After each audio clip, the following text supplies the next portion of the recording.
Right now, though, yesterday, out of Yemen, Houthis firing missiles at KSA. Let me just ask you something. President Trump campaigned on getting out of supporting the Saudis in this disastrous war in Yemen, which has been going on. They've spent billions of dollars, people starving, children eating leaves off trees. It's a horrific situation. Why are we still there? John, you sounded like a... John, I agree with you on this. I gave for years, because the Saudis have been our allies in the area. It's a tough neighborhood, as we all know.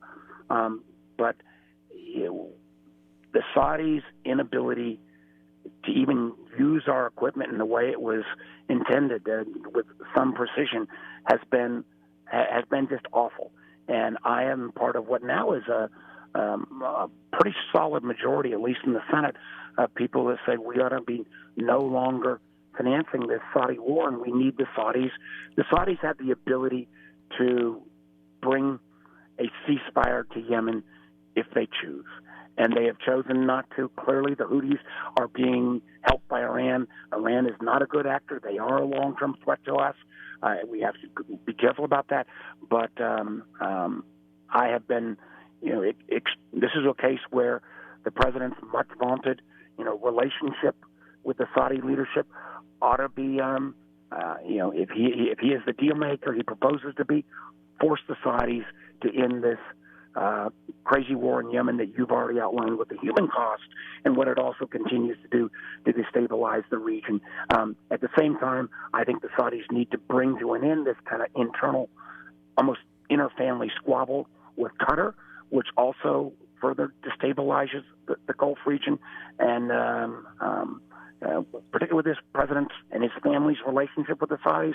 I think he needs to demand and make some change in that, in how the Saudi government acts. And again, we voted with a pretty solid majority, Democrats and Republicans, to cut off that military aid. Senator, on this, we agree totally. You're absolutely right. The blockade against the state of Qatar has been a complete disaster. Mohammed bin Salman, the crown prince, has been proved now to be totally incompetent. Whether you look at the Khashoggi episode or anything he's put his hands on has been a disaster, including that ridiculous blockade against the state of Qatar, which has destabilized the Gulf region. We got the biggest base there. And so at some point, you just have to say, look, we're dealing with somebody that we just can't work with because he's incompetent. And I think we need to do that. As the Godzilla of truth, you need to get that message to some of your friends in the White House. I'm trying. I agree with you, John. It's just, I think for a long time, a lot of folks, it is a dangerous neighborhood. And Saudis have been, our allies in the region, but their level of incompetence, particularly in waging this war, this is not good, obviously, for the region, and it's not good for long-term American interests. I mean, when school buses are blowing up, and they're blowing up yes, sir.